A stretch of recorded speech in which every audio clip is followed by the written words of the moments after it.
very excited to be here and to be able to share with you some of the work that we've been doing with my group, particularly on the topic of swarm intelligence as one aspect of complex adaptive systems and in relation to how we're thinking about teamwork in healthcare. Here's the reality.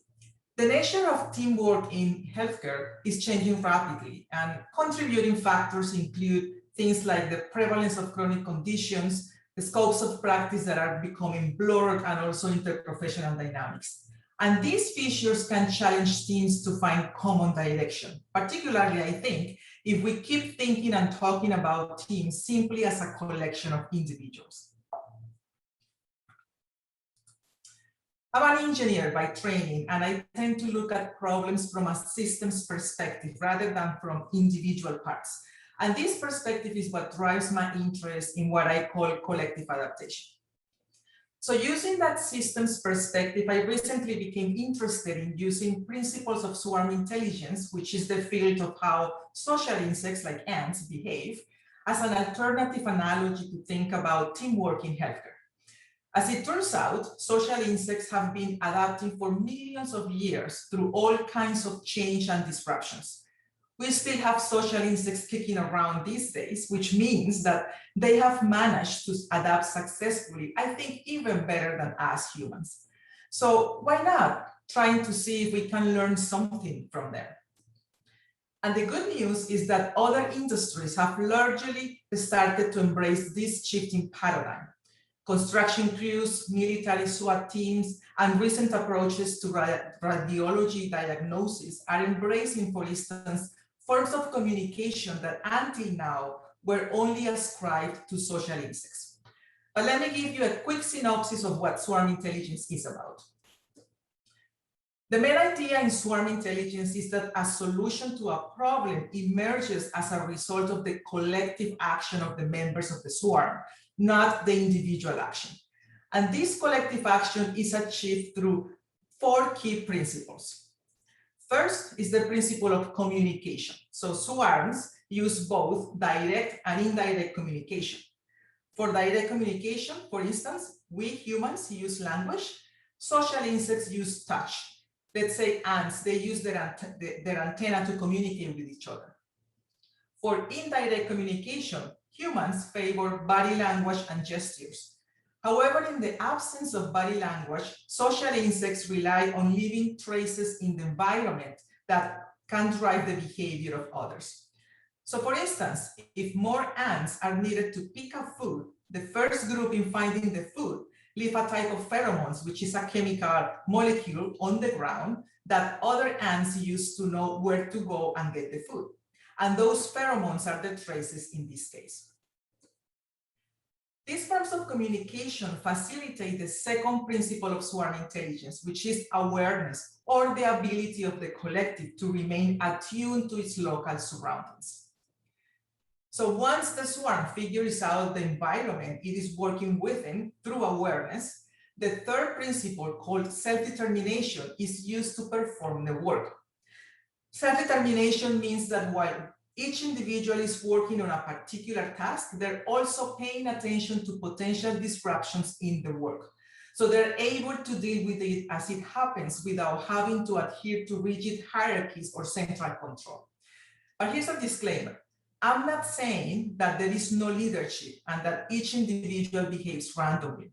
What I'm saying is that they use a different kind of leadership, which is called distributed leadership.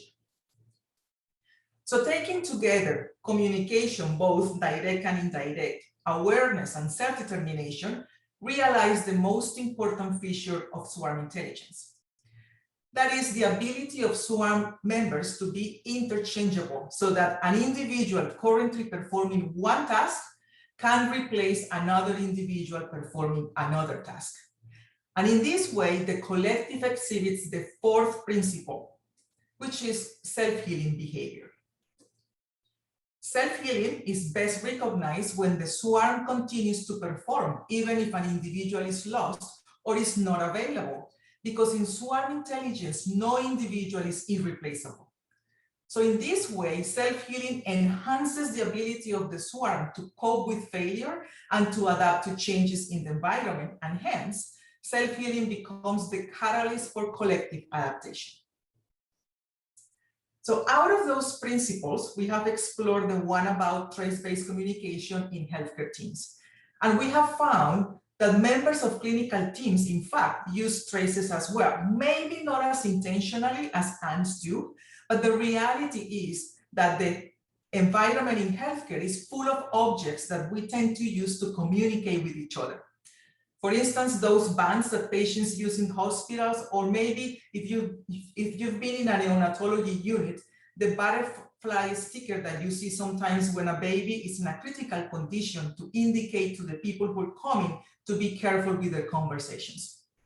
So through this investigation, we have found that this kind of communication seems to be driven by three apparent purposes: promoting efficiency, preventing mistakes, or saving face.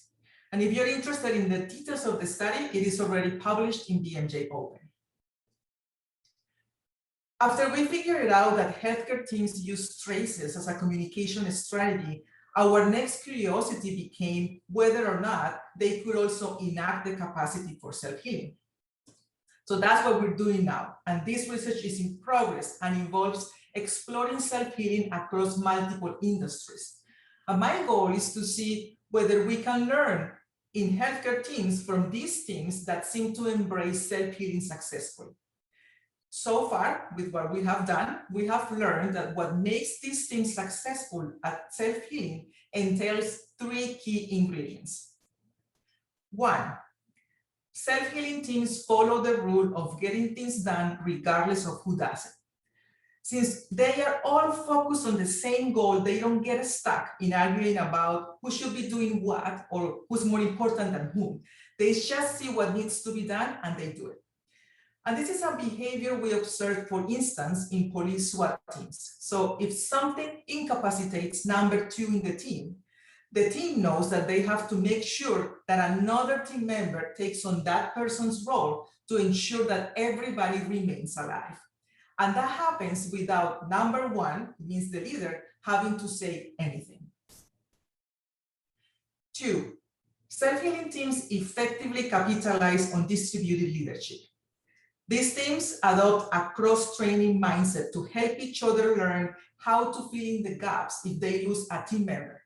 It doesn't matter if you're the leader or not. What matters is that everybody is ready to step up if needed. For instance, we observed this behavior in pre-hospital resuscitation teams that are made up of whoever is available. Sometimes you have or you don't have paramedics, fire, police, students, but they are able to quickly swap the leadership role. So if something happens, they can get back to work as soon as possible. And 3, self-healing teams quickly realize the limits of their own expertise and seek help.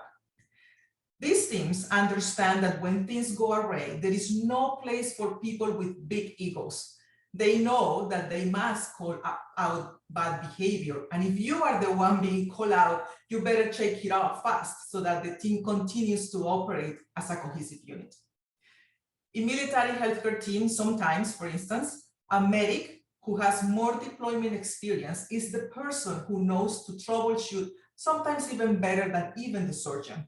And that's fine, because these teams are willing to accept that someone with less professional pedigree might possess the skill needed at a critical moment.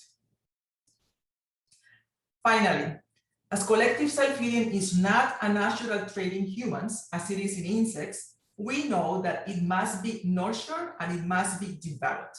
So our hope is that the research we are right now conducting will provide the necessary insights to inform team training for this particular skill.